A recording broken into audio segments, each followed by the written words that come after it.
2022년 8월 6일 기출문제 이론시험 문제를 풀어보도록 하겠습니다. 다음 중 일반 기업 회계 기준에서 말하는 재무제표에 해당하는 것을 모두 고르면 몇 개인가? 자, 일반 기업 회계 기준에서 말하는 재무제표는요 5개입니다. 그 5개는 재무상태표, 손익계산서, 현금흐름표, 자본변동표, 주석입니다. 내용 한번 볼게요. 재무상태표, 손익계산서, 자본변동표, 현금흐름표, 주석 다 들어있네요. 그럼 정답은 1번이 되겠습니다. 2번, 다음 자료는 당기 12월 31일 현재 재무상태표의 각 계정의 잔액이다. 외상매입금은 얼마인가? 자, 내용을 보면요. 보통예금, 외상매출금, 외상매입금, 미지급금, 자본금, 이익잉여금 이렇게 되어 있는 걸로 봐서 자, 얘가 생각나야 돼요. 자산 빼기 부채는 자본이다.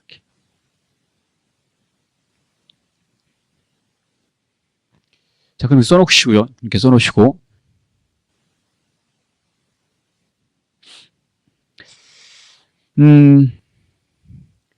자산, 부채는 다 안 나왔다는 거죠. 외상매입금이 부채니까. 그 다음에 자본. 그거 먼저 구하고, 그럼 나머지, 부채 전체 금액이 얼마인지 알 수 있게 되니까, 외상매입금이 얼마인지 알 수 있게 되겠죠. 자, 보통예금, 외상매수출금. 이렇게 하면, 자산이 되겠네요. 그 다음에 자본금, 이익잉여금, 자본이 되겠네요. 그러면 미지급금, 외상매입금만 남게 되는 거죠. 자, 그러면 자산을 계산해 보면 30만 원 더하기 70만 원이니까 100만 원이고, 자본을 계산해 보면 30만 원 더하기 10만 원이니까 40만 원이 됩니다. 자, 100만 원에서 40만 원 빼면 60만 원이 되고 60만 원 전체 부채가 되겠죠. 부채 전체가 60만 원인데 그중에 미지급금이 15만 원이니까 외상매입금은 45만 원이 돼야 됩니다. 자, 1번이 정답이 되겠습니다. 자, 3번입니다. 도소매업을 영위하는 주식회사 미래가 기말 결산 시 영업활동에 사용 중인 차량에 대한 아래의 회계처리를 누락한 경우 재무상태표와 손익계산서에 미치는 영향을 설명한 것으로 옳은 것은? 자, 아래 회계처리를 누락했대요. 아래 회계처리 잠깐 보겠습니다. 차변의 감가상각비 100만 원, 이거 비용이죠. 자, 비용의 발생. 그 다음에 대변의 감가상각 누계액은 해당되는 유형자산에서 차감하는 거잖아요. 그래서 차감하면 자산이 감소돼요. 이걸 빼먹었다는 거는 비용 처리해야 되니까 비용 처리를 안 했다는 말이잖아요. 비용 처리해야 되는데 이거 누락했으니까 비용 처리 안 했다는 말이에요. 비용이 발생돼야 되는데 발생이 안 됐으므로, 자, 그러면 비용이 적게 잡히는 거죠. 비용의 과소. 그 다음에 감가상각 누계액은 자산에서 빼야 되는 건데 자산에서 안 뺐다는 거는 자산의 과대가 됩니다. 자, 그러면 비용이 적게 잡히면 이익은 어떻게 될까요? 이익은 크게 잡히겠죠. 이익의 과대 이렇게 되는 거예요. 그 이익은 자본에다 더하니까요. 자본의 과대로 이어집니다. 그럼 옳은 거 한번 찾아보겠습니다. 자, 그러면 재무상태표상 유동자산이 100만 원 과대 표시된다. 옳은 거 그랬어요. 이거 유동자산이 아니죠. 이쪽은. 차량은 유형자산이니까 비유동자산에 속해요. 일단은 첫 번째 이거 틀렸고, 그 다음에 재무상태표상 비유동자산이 100만 원 과소 표시된다. 과대가 돼야 되겠죠. 비유동자산 맞으니까. 손익계산서 영업이익이 100만 원 과대 표시된다. 이 감가상각비가 판매비와 관리비니까요. 판매비와 관리비니까 여러분 영업이익하고 관계되는 거죠. 영업이익은 영업수익에서 영업비용을 이제 빼는 거잖아요. 자, 그러면 100만 원 비용이 적게 잡히니까 과대 계상되겠죠. 3번이 정답이네. 4번 손익계산서 계산서상 영업의 수익이 100만 원 과대 표시된다. 영업의 수익 쪽으로 들어가지 않죠. 이게 판관비니까 예, 영업 이익 쪽으로 들어가는 거죠. 예. 그래서 정답이 3번이 되겠습니다.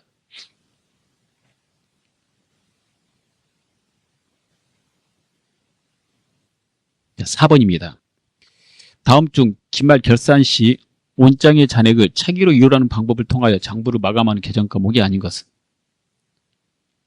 결산 시에 이렇게 차기로 이율하는 거는요, 자산, 부채, 자본이 됩니다. 자, 그러면 자산, 부채, 자본이 아닌 것 이렇게 물어본 거잖아요. 정답은 2번. 기부금의 비용이죠. 3번의 개발비는 자산입니다. 무형자산. 예. 1번 선수금 부채죠. 저장품 자산이고. 5번 다음 중 회계정보의 질적 특성에 대한 설명으로 잘못된 것은? 1번 회계정보의 질적 특성이란 회계정보가 유용하기 위해 갖춰야 할 주요 속성을 말한다. 그렇습니다. 회계정보의 질적 특성은 회계정보의 유용성의 판단 기준이 된다. 그렇군요. 예. 3번 회계정보가 갖춰야 할 가장 중요한 질적 특성은 목적 적합성과 신뢰성이다. 그렇습니다. 보기 4번 비교 가능성은 목적 적합성과 신뢰성보다 중요한 질적 특성이다. 네, 3번이 맞는 말이에요. 4번 틀린 말이죠. 5번의 정답은 4번이 되겠습니다. 비교 가능성은요, 주요 질적 특성에 해당이 되지 않고, 예, 주요라는 말에 중요한 질적 특성에 해당이 되는데요. 예, 기타, 예, 보충적으로 발생되는 기타, 예, 질적 특성 중에 한 가지입니다. 6번 다음 거래에 대한 회계 처리 시 나타나는 거래 요소의 결합 관계를 아래의 보기에서 모두 고른 것은? 단기 대여금 5만 원과 그에 대한 이자 1,000원을 현금으로 회수하다. 그러면 현금 5만 1,000원 이렇게 되겠죠. 그 다음에 단기 대여금 회수했으니까 단기 대여금 없애버려야 되니까 자산의 감소는 대변이죠. 예. 대변에다가 만원, 예. 5만 원 이렇게 쓰고, 예. 그 다음 이자는 대여금에다 이자니까 이자 수익이 발생이 되겠죠. 1,000원. 예. 그러면 자산의 증가, 차변은 자산의 증가고, 그러니까 대변에 단기 대여금 자산인데 대변을 썼으니까 자산의 감소, 이자 수익은 수익금으로 수익이 발생이 됩니다. 자, 그렇게 되면 자산의 증가, 자산의 감소, 수익의 발생 이렇게 됩니다. 따라서 정답은 가, 나, 마 4번이 되겠습니다.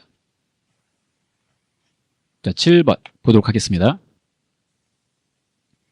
다음 중 자본에 대한 설명으로 가장 옳지 않는 것은? 자, 1번 자본은 기업의 자산에서 모든 부채를 차감한 후에 자녀 지분을 말한다.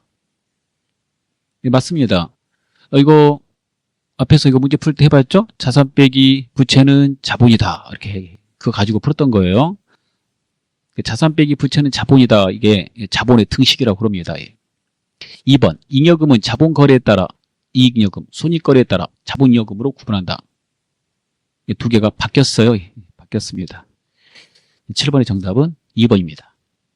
3번 주식의 발행 금액 중 주권의 액면을 초과하여 발행한 금액을 주식 발행 초과금이라고 한다. 그렇죠.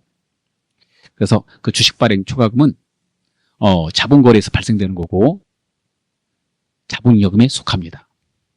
4번 주식으로 배당하는 경우 발행 주식의 액면 금액을 배당액으로 하여 자본금의 증가와 이익잉여금의 감소로 회계 처리한다.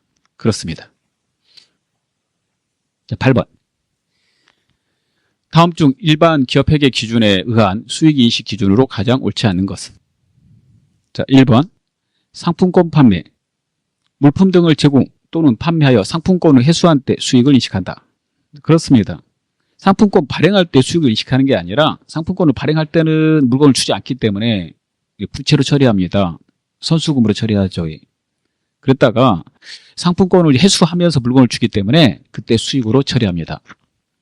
2번 위탁 판매. 위탁 판매는 이제 대신 팔아달라고 우리가 부탁을 해가지고 파는 건데요. 대신 팔아주는 자를 수탁자라고 그럽니다. 우리는 이제 위탁자가 되겠죠. 수익 인식의 기준은요, 위탁 판매일 경우에 수탁자가 판매한 날입니다. 제3자에게. 그래서 2번도 맞는 말이 되겠습니다. 그 다음에 광고 매체 수수료. 광고 또는 상업방송이 대중에게 전달될 때 수익을 인식한다. 예, 그렇습니다. 보기 4번. 주문형 소프트웨어 개발 수수료. 소프트웨어 전달 시에 수익을 인식한다. 그 수수료는요, 진행률에 따라서 수익을 인식합니다. 자, 수수료는 용역과 관계되는 거고요. 그 용역의 그 수익 인식 기준은 진행률에 따라서 수익을 인식한다. 이렇게 되어 있기 때문에요. 소프트웨어 전달 시에 수익을 인식하는 게 아니라, 소프트웨어 전달 시에 인식하는 게 아니라, 그 소프트웨어 개발에 가는 그 진행률에 따라서 수익을 인식하라고 되어 있습니다. 정답은 따서 4번이 되겠습니다. 9번. 원가 및 비용의 분류 중 제조원가에 해당하는 것은, 제조원가에 해당이 된다는 말은 제품 만드는 것과 관계되는 것, 제품 만드는 것과 관계되는 것, 그 고르라는 문제가 되겠습니다. 1번. 온재료 운반용 차량의 처분 손실. 온재료 운반용 차량의 처분 손실은 개정 과목으로 따지면 유형자산 처분 손실입니다. 유형자산 처분 손실은 어디에 속해요? 영업의 비용이죠.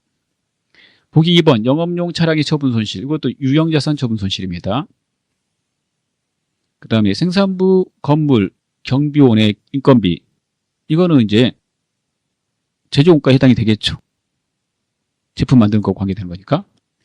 4번에 영업부 사무실의 소모품비. 영업부 사무실이니까 판관비에 속하겠죠. 판매비와 관리비. 이 두 개 1, 2번 한번 좀 설명해 볼게요. 원재료 운반용 차량을 가져다가 계속 써요. 그 다음에 영업 쪽에서도 차량을 가져다 계속 써요. 둘 다 계속 쓰게 되면 그 차량 쓴 만큼은 감가상각비합니다. 감가상각비는 원재료 운반용은 제조원가에 포함되는 거고요. 영업용 차량 쪽의 감가상각비는 판관비에 포함됩니다. 근데 여기서 내용은 그런 감가상각비가 아니잖아요. 쓰다가 더 이상 필요 없어서 처분하겠다. 그런 거예요. 처분할 때는 그 처분하는 거 있잖아요. 처분할 때는 제품 제조와 관계가 없어요. 그 영업용 차량도 처분할 때는 판매와 관계가 없어요. 다 쓰다가 더 이상 필요 없으니까 이제 처분하는 거잖아요. 그래서 무관한 거예요. 그래서 얘네들의 손실은 영업의 비용으로 처리하라. 이렇게 돼 있는 거죠. 그다음에 10번입니다. 다음 중 보조부문 원가의 배분 방법이 아닌 것은. 보조부문 원가의 배분 방법은 세 가지가 있습니다. 직접 배분, 단계 배분, 상업 배분이 있죠. 그래서 정답은 2번이 됩니다. 이 세 개 외우시고요. 비례 배분법은 그 예정 배부할 때 제조간접비 배부 차이 조정하는 방법이죠. 배부 차이 조정법입니다. 11번 보겠습니다. 다음 자료를 이용하여 단기 제품 제조원가를 구하시오. 그랬습니다. 단기 제품 제조원가 공식이 생각나면 좋아요. 단기 제품 제조원가는 단기 제품 만드는데 돈 얼마 썼느냐 이거죠. 그래서 작년에 만들다 남은 기초 제공품, 2월 돼서 넘으니까 기초라고 그러죠. 예. 그래서 올해 1월 1일 현재 만들다 남은 제공품에다가 단기에 또 투입을 해요. 제품 만들기 위해서 총 제조 비용, 총 제조 원가 또는 비용 원가 같은 말이에요. 여기다가 기말에 만들다 남은 거 있잖아요. 기말 제공품 이렇게 빼면 그게 완성된 단기 제품 제조가가 됩니다. 이 제품이란 말 들으면 완성된 거 말하는 거예요. 이해하고 헷갈리지 마세요. 총 제조 비용은 투입된 전체 비용을 말하는 거고 다른 단어죠. 자, 그러면 계산해 보면요, 예, 여기 기초 제품이네, 예, 기초 여기 나오네, 다른 거네. 예.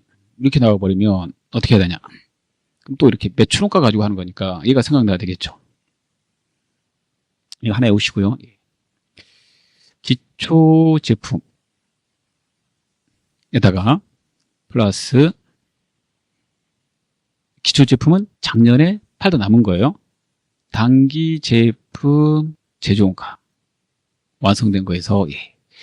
그 다음에 팔고 남은 거 빼면 기말 제품을 빼면 이건 또 매출원가예요. 매출원가의 공식이죠.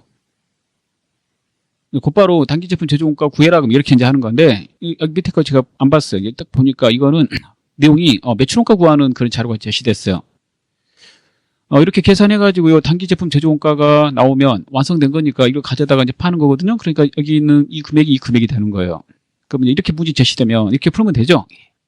그러면 기초 제품 재고액은 여기다 넣고, 그 다음에 단기 제품 제조 원가는 이제 구할 거니까 물음표, 기말 제품 재고액에다 넣고, 그리고 팔려 나간 거 여기다 넣으시면 얘가 얼마인지 계산이 되게 되는 겁니다.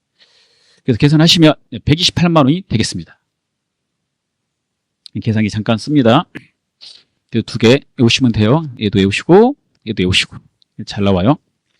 12번. 다음 중 공손에 대한 설명으로 옳지 않은 것은? 자, 공손이란 이 단어는 불량을 말해요. 불량. 그러면 공손품은 불량품을 말하는 거예요. 보기 1번. 공손품은 정산품에 비하여 품질이나 규격이 미달하는 불합격품을 말한다. 맞는 말이에요. 공손품은 원재료의 불량, 작업자의 부주의 등의 원인에 의해서 발생한다. 그렇습니다. 그 다음에 정상 공손이란 효율적인 생산 과정에서도 발생하는 공손을 말한다. 그렇습니다. 최적의 조건에서 제품을 생산해도 불량이 발생하면 이건 정상 공손이라고 그러고요. 이 정상 공손은 원가에다 포함시켜요. 근데 사람의 그 관리 소홀로 인해서 발생되는 그러한 불량은요, 비정상 공손이라고 합니다. 그건 영업의 비용으로 처리하라고 돼 있어요.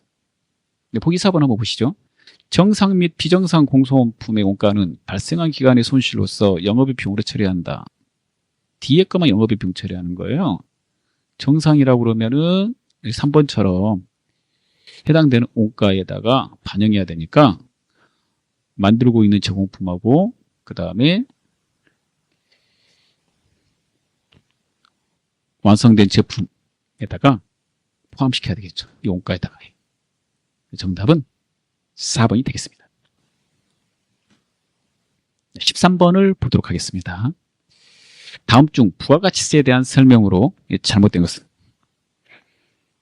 1번. 부가가치세 납부세액은 매출세액에서 매입세액을 뺀 금액으로 한다. 그렇습니다. 이게 공식이죠. 예. 그 다음에 2번. 법인사업자는 부가가치세법상 전자세금계산서 의무 발급 대상자이다. 그렇습니다. 보기 3번. 금전의 대가를 받은 경우 공급가액은 자기가 공급받은 재화 또는 용역의 시가로 한다. 공급받으냐 아니라 공급한이죠. 자기가 공급한 이렇게 틀렸어요. 이렇게 고치시면 되겠어요. 보기 4번. 부가가치세는 납세 의무자와 담세자가 다를 것을 예정하고 있는 세목에 해당한다. 그렇죠. 그래서 간접세라고 그럽니다. 14번. 다음 중 부가가치세법에 따른 재화 또는 용역의 공급식에 대한 설명으로 옳지 않는 것은? 1번. 현금 판매, 외상 판매의 경우 재화가 인도되거나 이용이 가능하게 되는 때이다. 그렇습니다. 현금 외상 판매의 경우에는 재화가 인도되거나 이용 가능하게 되는 때를 공급식으로 봐요. 그럼 2번. 장기 할부 판매의 경우 대가의 각 부분을 받기로 한 때이다. 그렇습니다. 2번 보기 잘 나와요. 예. 보기 3번. 반환 조건부 판매의 경우 조건이 성취되거나 기한이 지나 판매가 확정되는 때이다. 그렇습니다. 폐업시 잔존 재화의 경우 재화가 실제 사용되거나 판매된 때이다. 폐업시 잔존 재화는 공급시가 언제냐면 폐업하는 때죠. 폐업하는 날. 그날이 남아있는 거 판매한 것으로 보고 다 팔지 못한 남아있는 재화는 폐업하는 때가 기준이니까 그걸 기준으로 해가지고 마지막에 최종 부가가치세 신고를 하셔야 되겠습니다. 15번. 다음 중 부가가치세법상 납세제에 대한 설명으로 옳지 않는 것은? 1번. 사업자의 납세지는 각 사업장의 소재지로 한다. 그렇죠. 기본이죠. 예, 원칙입니다. 2번. 제조업의 납세지는 최종 제품을 완성하는 장소를 원칙으로 한다. 그렇습니다. 3번. 광업의 납세지는 광구 내에 있는 광업사무소의 소재지를 원칙으로 한다. 그렇습니다. 이거 좀 더 알아두셔야 돼요. 보기 4번. 무인 자동 판매기를 통하여 재화를 공급하는 사업의 납세지는 무인 자동 판매기를 설치한 장소로 한다. 그러면 무인 자동 판매기 많으면은 상당히 힘들지 않을까요? 그래서 그렇게 하지 않고 그 무인 자동 판매기 사업을 하는 사업자가 있을 거 아니에요? 그 사업에 관한 그 업무를 총괄하는 곳을. 그래야지 편하게 할 수 있으니까 업무를 총괄하는 장소를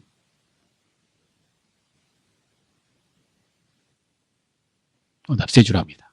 이렇게 해놔야지 무인 자동 판매기 하시는 분이 힘이 들지 않겠죠. 그래서 그런 걸 고려해서 세법이 만들어져 있기 때문에 4번은 틀렸습니다. 그래서 이렇게 고쳐주셔야지 됩니다. 자, 수고했습니다.